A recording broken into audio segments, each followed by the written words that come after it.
Welcome everybody to Tech Tuesday number 51.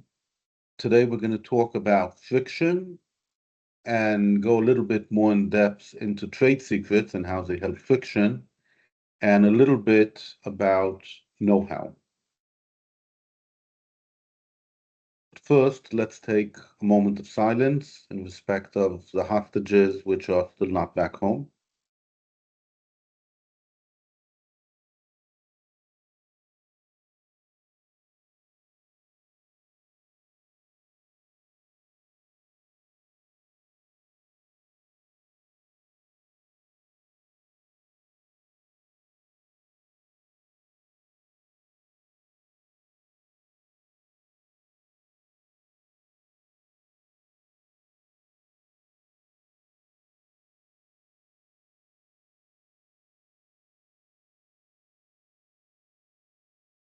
So there's big IP and there's little IP.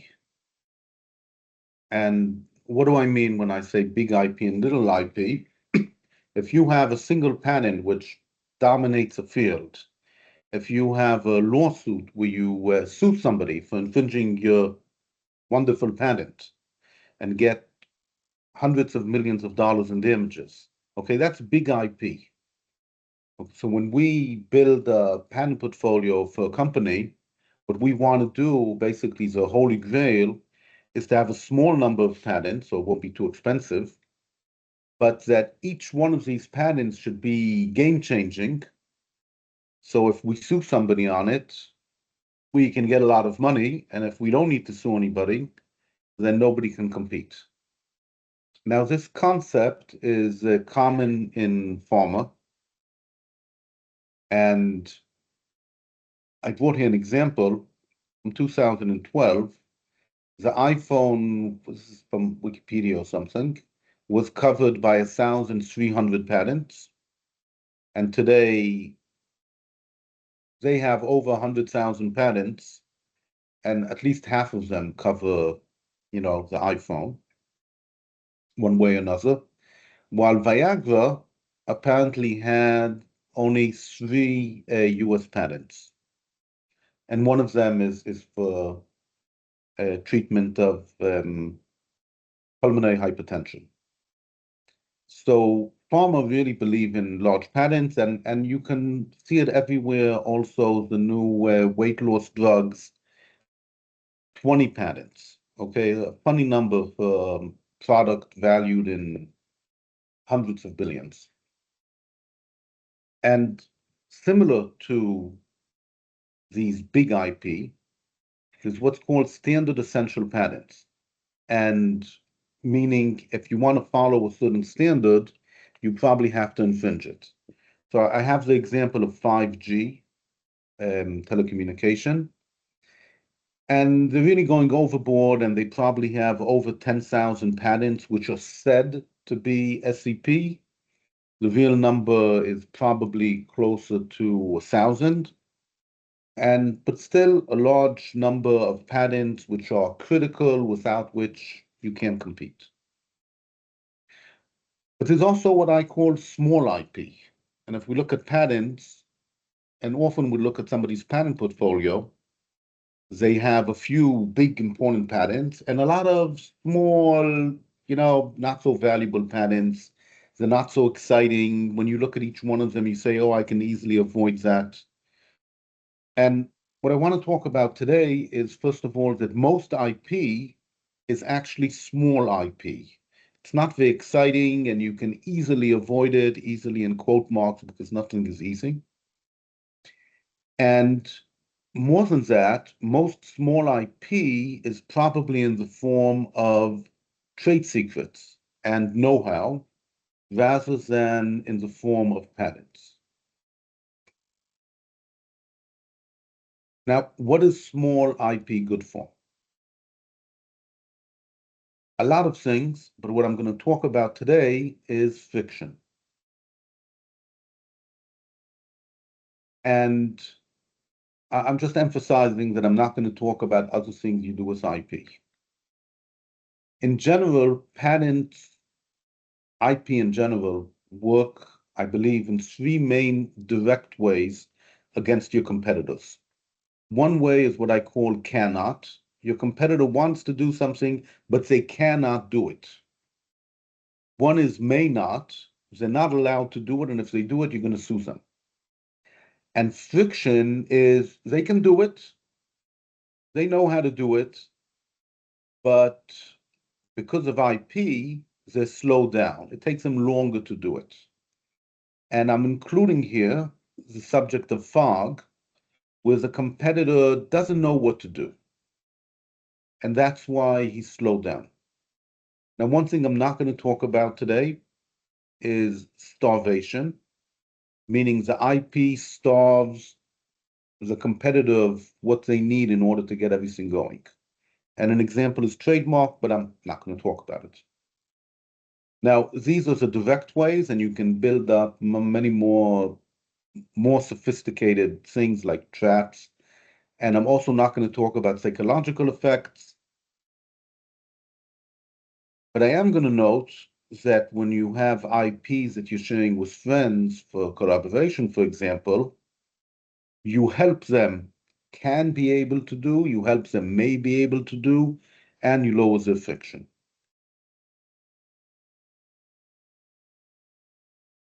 Now, all types of IP can cause friction, but the price for causing friction using patents is higher because each patent costs more money than each trade secret.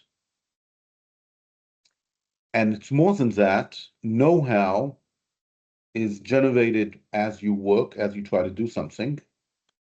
Trade secrets are also created or discoverable as you work, while filing patents usually requires an additional investment of work by the engineers, let's call them, which is not part of the main line of the company.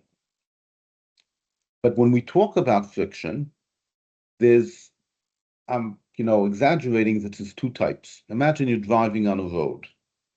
If the road has big potholes in it, you drive slowly in order to avoid these potholes.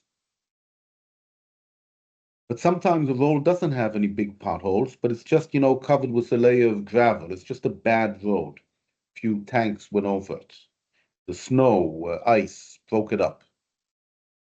So even though we can't point at any particular pothole because the road is bad, you drive slowly. What I've shown here on the side is a comparison between patents, trade secrets, and know-how with respect to how good they are at can, may, and friction. And what I want to point out that patents are not good for telling the competitor what he cannot do. In fact, patents tell the competitor how to do it. What they are good at is telling the competitor he may not do it, and putting aside price also good for creating friction. Know-how is different. If the competitor doesn't have the know-how, he cannot do it. He definitely may do it, and know-how is wonderful for creating friction. So if I go back to the metaphor of roads and potholes, trade secrets are often like potholes. Know-how is often, not always, more like the slope of the road, how steep is it? And adding friction is a misnomer because usually when you have trade secrets and know-how, what you're doing is you're not removing the friction, which is naturally there, and I'm going to get back to that. And I mentioned fog before. Fog is not all types of uncertainty because you can also have other types. If your competitor is not aware that he doesn't know something, there's no uncertainty from his sense until he's suddenly surprised, and hopefully in a bad way. So imagine friction and imagine potholes, and there's two concepts in IP often used to describe patent portfolios, which are actually different. One of them is thickets and one of them is minefields. In the thicket, you can see our poor rubber duck is walking through the forest, and there's a lot of bushes there and it makes difficult going. And a minefield, you can see on the bottom, the duck knows that he's in a minefield. That's why he's not moving. And in military terms, minefields are marked and they tell people don't come here. It'll be bad. A thicket is you want somebody to go in there and get stuck. Now, why does this matter? Well, in order for it to act as a minefield, the competitor needs to know that you have know-how and trade secrets. Unfortunately, or fortunately, sometimes know-how and trade secret work better if the competitor doesn't know about them.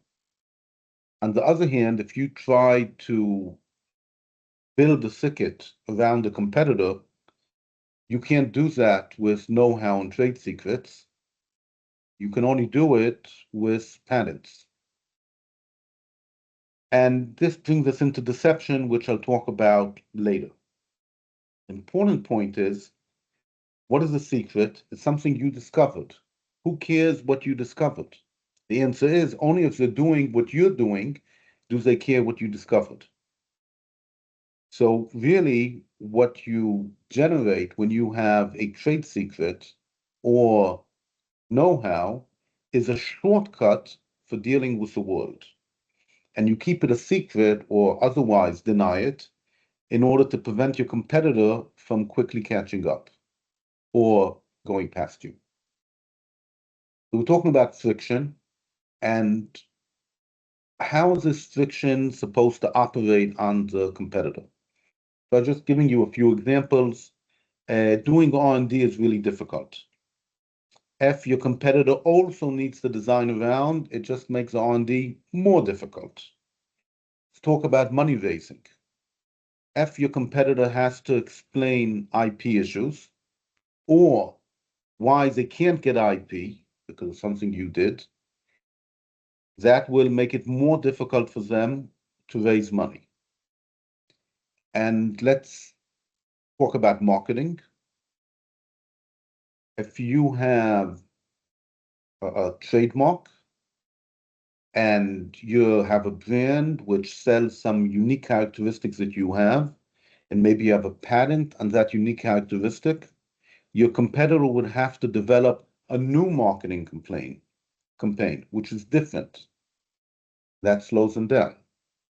And of course, let's not forget management.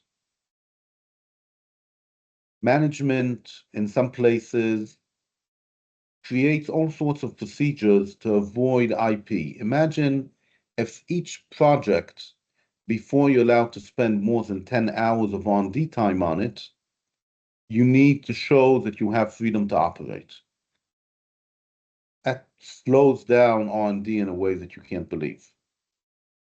Or imagine that you have a granted patent and your competitor hears about it, and now they start doing avoidance behavior. Let's do things so we won't infringe this patent. Again, it slows them down. It won't stop them from doing what they want to do, but it will slow them down. And in business, timing is everything.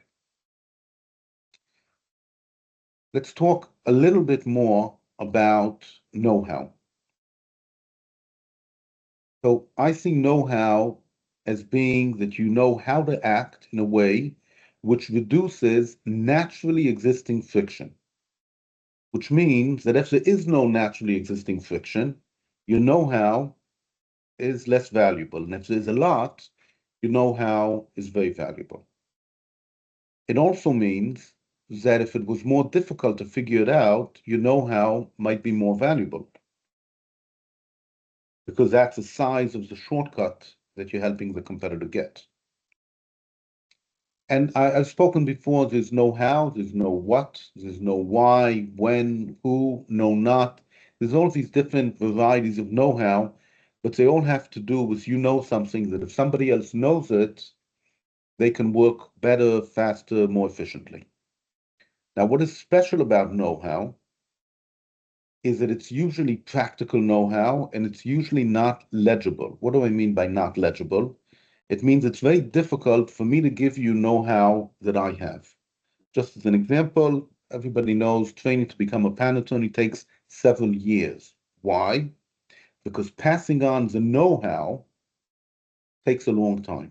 Reading the law, takes a few hours. And what that means is that know-how, even if it's not secret, gives you a competitive edge because it will take time for the other side to develop the know-how. But if it's a trade secret, whether a legal trade secret or just a practical trade secret, that is very valuable because then they don't even know that they're missing the know-how. They don't know why they're failing. Another interesting thing about know-how, just as it is diffuse, as it is not legible, it is often diffused, meaning it's spread out over several people, and even in one person, it's spread out on different things that they know how to do. And why am I saying that? Because trade secrets are often different. What is the exact formula for making Coca-Cola? I can write it down on a piece of paper. It's legible, and the person who knows it knows it. So here's some examples of know-how, specialist know-how. People have it. An example, how to plan open heart surgery for a complex patient. Takes the surgeon several years to learn how to do that, and it's in that surgeon. Process know-how. How do you build spaceship engines? Or how do you obtain high yield rate when you make microchips? Yeah, there's secrets involved as well, but there's simply a lot of people who really know what to do and learned it the hard way. Anybody who's seen SpaceX blowing up rockets knows what it means to learn how to build spaceship engines. Sometimes it's cultural know-how. It's not a team, but it's a mindset of the company and doing science as opposed to doing, astronomy versus astrology, okay, is a mindset. And one additional type of know-how is structural knowledge.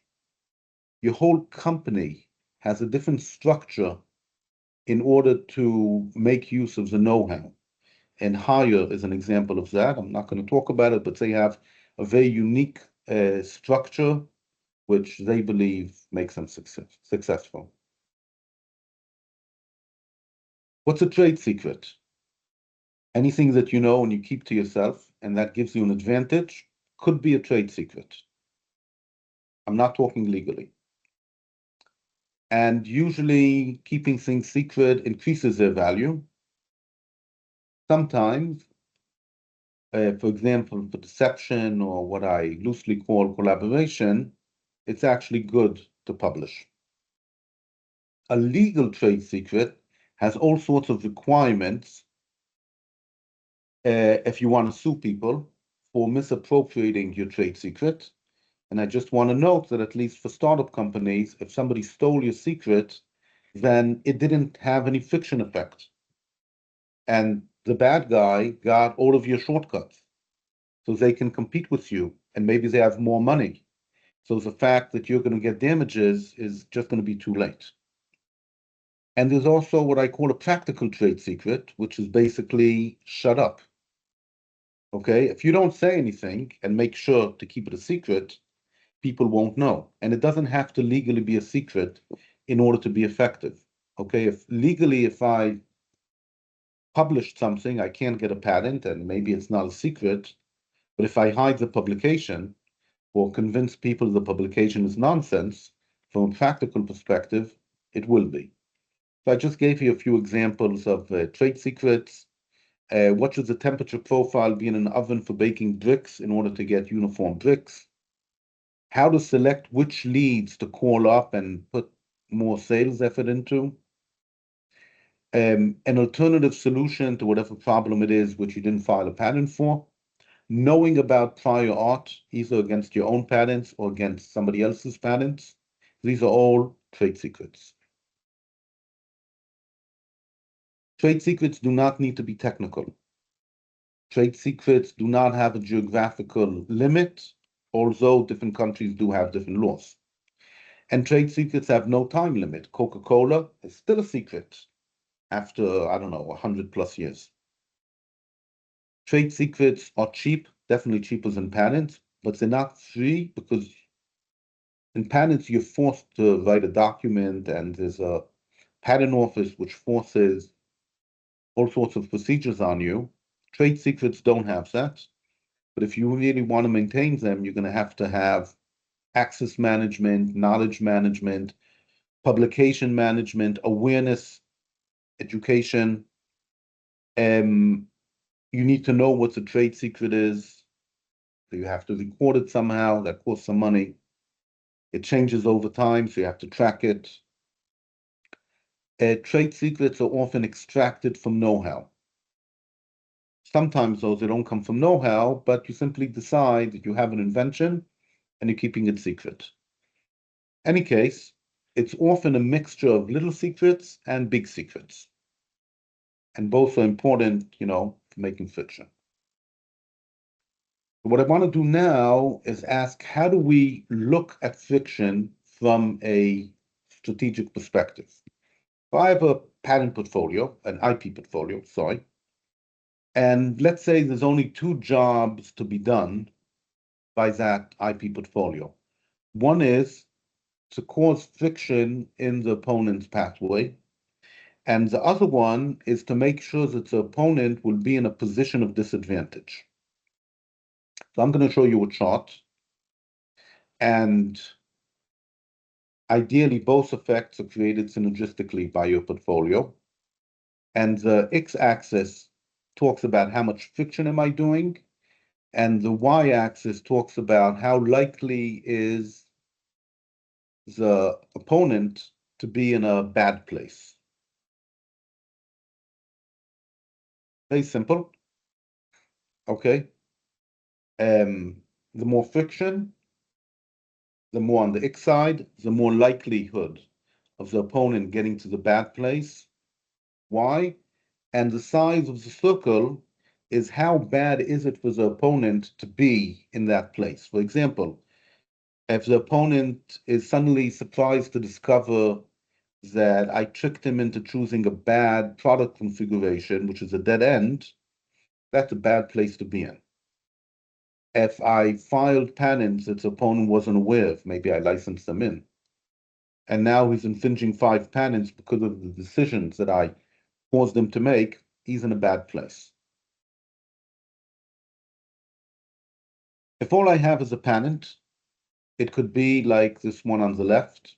It doesn't do a lot of friction, but if the patent is well written, maybe there's a high likelihood of the bad opponent being in a bad place. If I have just trade secrets and know-how, it doesn't really, I mean, it could, but it often doesn't affect the likelihood of the opponent being in a bad place, but it definitely will cause friction on what the opponent does. And I can also design them to work together so I get both effects. Now, I do admit, if the opponent sees a lot of friction, they might decide not to go in my direction, in which case they might end up in a bad place, but And now, if you want, we can make it more sophisticated. Imagine that this line is actually some sort of event timeline of some sort. Fog is when I generate uncertainty in the opponent. These squiggles indicate the granularity of the friction. It's a lot of little frictions. And the sick line tells me that the main effect of my portfolio will be later on in the process rather than earlier. And you notice the line itself need not be straight because as time goes on, the likelihood can go up and down and friction can go up and down as well. So now I explained what is friction, why do we want friction, and perhaps how we look at it. And now the two tools for creating friction that are most useful and perhaps most ignored are trade secrets and know-how. I'm not going to talk about filing small patents. It's not for today. Now, but just like patents, know-how and trade secrets also have a typical lifestyle. And how they work and what they need at each stage is different. Also, as a trade secret, let's say, moves from one stage to the next, The way in which it operates, I call that a phase change, also changes. And I'm using this simplified model of from creation until death. Like this chicken here. Talk about creation. So know-how is usually created by hard work or by licensing in or by hiring the right people. Trade secrets are often created by making know-how explicit, by luckily discovering something, or by hard work. In general, inventing, or, very important, it might not be your trade secret. You might have licensed it in from somebody else. Now, you can always create it because it's always difficult to do stuff, and secrets and know-how can help you do things easier. Okay, but here's already the point to ask the following question. How likely is it that somebody else will discover this secret or this know-how? If it's easy to do it, the direct protection you get is low. Sometimes, in fact, what you have is an engine in the company that creates trade secrets. You have a lab, which is every day generating new secrets. So you might have to protect that. And we can never talk about creation of IP without reminding everybody that you have to make sure that the IP will belong to you and not to somebody else. The trade secret was created, but it still needs to be identified. And for this, you need awareness and so on. And many trade secrets are unidentified. And if you're lucky, also your competitor will not identify them. A trade secret audit, of course, can help you do it. But what's more important is awareness. It's part of IP awareness that the employees should know that trade secrets happen. And now we can start talking about what is the value of this trade secret. For example, how easy is it to avoid the secret? How critical is it for the competitor and when will it be critical? How critical is the exposure to our business? Will it cause damage? For example, this prior art against our own patents. Is a trade secret about something good or something bad? These are all things you can already start thinking about at this stage. And perhaps most important, where's the power of the secret? Is the very existence of the secret what makes it powerful, or the content, or maybe some exact number? Now, on the side here, I extracted from a paper by Mark Halligan from Fisher Broyles a format for writing down or indexing trade secrets. It's very simple. Who, in what form, and in what product is doing the secret? Okay? Sales has a flow chart which they use in order to sell mobile washing machines. Okay, I'm not telling you what the secret is, but he says, and I agree, I recommend you read his paper. That helps you make a lot of sense of your trade secrets. Fine, we identify the trade secret. Now we want to protect it. I can file a patent. I can file a trade secret. I can add some deception. And if I decide to do patent and trade secret, do I do it simultaneously? You know, half is going to be patented and half trade secret, or do I do it in sequence? But there's another layer you have to consider. Do I need to make changes in the company practice? Or do I need to single out particular people to be protected in order to protect the know-how or the trade secret? And since we're talking about protection, we can also ask, well, when do we need the trade secret to be effective? If we need to decide between patent and trade secret, well, how easy is it to obtain a patent? And will it be a useful patent? If I want to protect it as a trade secret, how easy is it for the employees to understand what the trade secret is and how to protect them? How viral is it? You know, some ideas client meets with you and it takes an hour until you understand what it is and why it's important. Some ideas, about 3 seconds later, you can explain it. Exactly the same with secrets. If it's a secret which is difficult to understand and difficult to remember, it's less likely to leak. But if it's just, oh, you should wash your hands before you eat, that's easy for people to tell other people, think about it, and so on. And of course, how easy is it to keep a secret? I don't mean regarding how viral it is, but maybe you're planning on exposing it. Maybe there's a clear signature in what you're doing.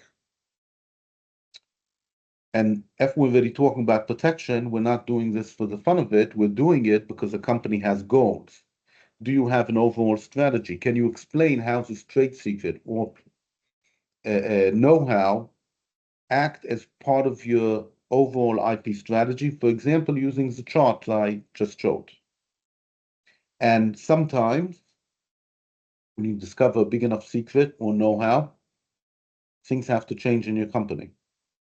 Not only in order to protect, but in order to change or make better use of the company goals. You have it, now you need to maintain it. And the question is, do NDAs help you, especially with know-how? So, for example, with know-how, what you need to protect depends on where the know-how is, and I gave a few examples before. Trade secrets, they naturally age, and they naturally change, and they naturally leak. All of these you have to fight against when you're trying to maintain them. And there's also a process that I call hollowing out. If you have a secret, Benjamin Franklin said that 3 people can keep a secret if 2 of them are dead. So if you've already given it out to 20 different suppliers and they've all signed NDAs, it's probably a hollow trade secret. I mentioned again, you can use deception to help you reduce these risks. However, more important is education, general education, and also specific education. Okay, a guy is going to a conference and he's going to talk. So he needs to know not to say anything, but about some particular feature. For example, the angle between the pencil and the paper, which gives you the best handwriting. He has to be especially careful not to talk about. And you have to tell him, here's the ways you might talk about it by mistake. In any case, risks and values and the policies for managing all of these need to be evaluated periodically, if only because the company is changing. It could be the same secret, the same market, but the company might care more or care less. Wonderful. We have a secret. We kept it. Let's use it. Well, guess what? If you're using your trade secret, there might be an issue of exposure involved.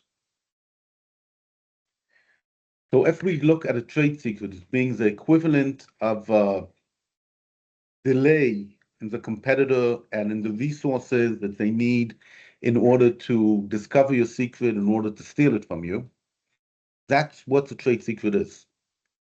However, if you put it together with other tools, you can do much more. And the classic example is Coca-Cola. Like it or not, obviously some people like Pepsi, but Coca-Cola has built such a story around their trade secret, or Kentucky Fried Chicken with a secret ingredient, that using a trade secret together with marketing is synergistic. There are other ways of synergy. You can, for example, have a patent to protect the big picture and all the small picture items protected by trade secrets. You can use trade secrets to delay a competitor and at the same time use patents to encourage them to do something else.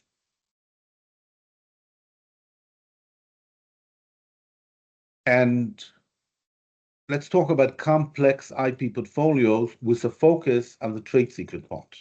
Yeah, I have a patent portfolio, I have a slide. So it has 3 lines with patents and 10 lines with trade secrets. Often you have plurality of trade secrets, some big and some small. We talked about trade secrets add friction. Patents can affect the value of different places in the solution space. You can also have secrets being used to strengthen other IP. Okay, maybe there's an easy design around option for your patent. But if you know how to keep it a secret, the patent is stronger. And if you don't, the patent is weaker. Another very important place to use friction is when you have what we call an efficient infringer. Efficient infringer say, should I infringe your patent? Well, it will cost me such and such in legal costs, and I'll make such and such in profit, and it's efficient for me to infringe. Well, patents, like I said, can only say may not, but trade secrets and know-how can also say cannot.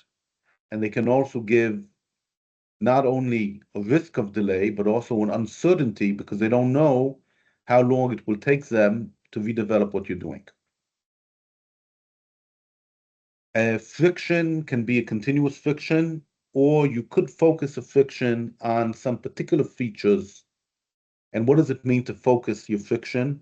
If it's patents, so you file little patents, but if it's trade secrets, it means you're more careful about keeping secrets on some items than other items.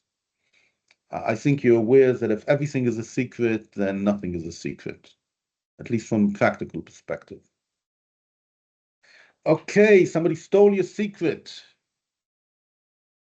Question is, did you try to avoid it by keeping it a secret? Did you educate your people about it? When people joined your company and left the company, did they have interviews reminding them about it? Do your NDAs have terms which help prevent misappropriation? And biggest problem, what if the secret's not yours? Of course, maybe you want them to misappropriate. Maybe you poison the secret. Anybody who steals it is guaranteed to fail. Or you have a signature. If anybody steals it, you can see that they're doing it. Gil Perlberg gave me this great quote, 80, 20, 100. We all know 80, 20, Pareto. Do the 20%, which has the 80% of the effect. And what he points out is that in IP in general, but especially in trade secrets, because they leak so easily, that 20% that you do, you have to do it with 100% quality. And this, of course, is very meaningful in litigation. The example he gave me was 80, 20, 80, where they didn't do such a good job. And when they got to litigation, the fact they didn't do a good job protecting their trade secret, killed it. Litigation. Should we go to litigation? Well, on the one hand, early on, you should ask yourself how defensible the trade secret is and do whatever's necessary. The fact that you can't win in court is not a reason not to keep it a secret. And know-how, which isn't secret, probably can't be protected, using trade secret law. From the same guy from before, same paper could be as well. He has this concept of existence, ownership, notice, access proofs. If you ask yourself, if you want to get to litigation, what are you going to need to show? That a trade secret exists, that I own it, that people knew it, and that I try to protect access. Again, I recommend you read it. But what it all means, somebody has to manage. The 6-factor test, which unfortunately is finding attention in courts, you're more likely to get protection if you meet all of these factors, as in the secret should not be well known outside the company, maybe not well known inside the company, should be well protected, should be valuable, whatever that means. I told you can have negative value. Should be difficult to obtain, at least at the time it was obtained, and how easy it for other people to redevelop. And last but not least, if you go to litigation, your secret might be exposed, or It might be decided that it's not a secret, and these can damage your company. So not to forget that. Past litigation, your secret's going to die. We mentioned before, new technology, new problems, the old problems get solved. That's it. Sometimes you intentionally expose your secrets. And I have this metaphor from a musical envelope. You know, the value goes up, sometimes sustained, and then it goes down. Each secret has its own envelope, both for when you need it and how valuable it is. So you have to make sure that your secret will have high value at the times that you need it. Sometimes secrets are exposed by mistake, okay? It's an ongoing risk, but sometimes you have to expose them, okay? Where the client has a business. The fact that a certain niche is important. Let's talk about TikTok, short form videos which are algorithmically linked to people. When they were developing it, maybe it only took them 2 weeks, who knows? They definitely kept that secret that they believe it's an important niche. But once TikTok came out, it's public. And once they were successful, everybody wanted to copy. And other technologies have the problem when you raise funds. But in any case, you don't always have to describe the entire secret. And what you describe does not necessarily have to be a correct, useful. We mentioned deception before. I want to get back to a point I mentioned before, but which is very important in trade secrets. It is unlike patents, where we often tell a client, you have a competitor, let's write patents and focus them against your competitor. Usually, you can't do that for trade secrets and know-how because they're discovered as you go along a certain path, and they only interfere with a competitor if they actually go along that path. Sadly, also, some patents are like that. What this means is that if your trade secret has value, you probably license it together with technology, together with a pathway, so that it'll be meaningful. And sometimes trade secrets and know-how do have relevance outside of the original use, but it's less common. I have to summarize it. Trade secrets and know-how on general narrow in scope because your competitor doesn't have to do it, and are less proactive because we can't really aim them and choose them. And this is exactly why it's important in patents, but even more important for trade secrets and know-how, to use deception and secrecy so that your competitor is not aware of these design around options. And there's other things you can do, like baiting your competitor to go where there's more friction, or advertising the friction so they decide not to go there, and so on. I gave, as I was describing different life stages of trade secrets, I was talking about measuring trade secrets in a sideways kind of thing. I talked about, we can talk about how viral it is, or we can talk about how easy it is to copy, and so on. So if we want to talk about the value of a trade secret, we really start perhaps by measuring the trade secret. And I divide it into 3 general groups. How likely is a trade secret to work? How strong it is or likely to persist? That's a property of the secret itself. And timing and context considerations. But like other IP, there's generic value and there's value in context, which I tie to the goals of the company. Which means if you want to know how valuable your trade secret is, do you know what goals you have? So if we just want to talk about the basic value of a trade secret is how easy is it to do without it? Or how much damage will it cause to your company if it gets published? But as I noted, trade secrets can have a negative value to society or to your company.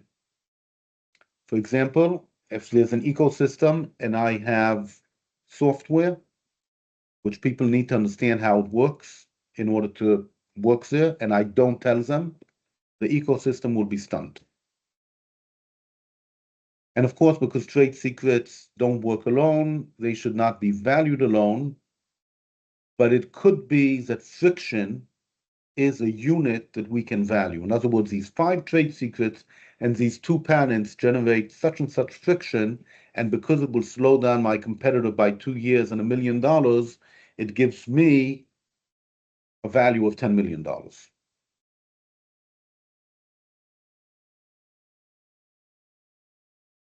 Last but not least, how do you plan trade secrets? Well, I'm suggesting that since one of the things you're going to do is friction, ask yourself, what are your goals with regard to causing friction? And what processes are you going to be doing in order to encourage the competitor to meet the friction and perhaps stay on the friction? How are you going to measure that you're doing the right amount of friction?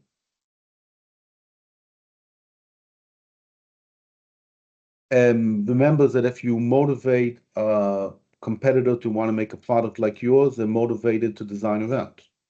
Design around means that your trade secret will have no value, perhaps.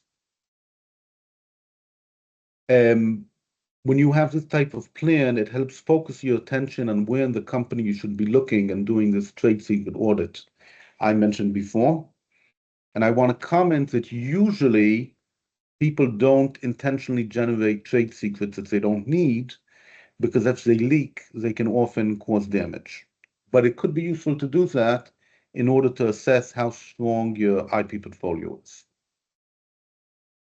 In summary, and I know it was relatively long today, friction, as opposed to big IP, can be very effective in supporting the company business goals. Non-patent friction, definitely expect the competition to follow a certain route. Legality of trade secrets and practicality are 2 different things, even though they do have overlap and things you need to do together. And that while trade secrets are cheaper and sometimes more powerful than patents, they still require attention, have their own problems, and probably don't work alone. Just as an example of how we might ask about trade secrets, we have a company, Ducket, and they want to sell little robotic rubber ducks, which do household chores, like folding your laundry. And they only care about rubber ducks. Now they have a competitor called Goose Up, and they also want to make swarms of little, I don't know, little geese that do that. Whatever you do, they're going to copy. And practically, it seems like they want to go in exactly the same path that you're going. And this is perhaps one of the places where planning a trade secret works. If we know where they're more likely to be trade secrets, that is where we should do research first in order to know if we can block the competitor. Okay, I'm stopping the recording.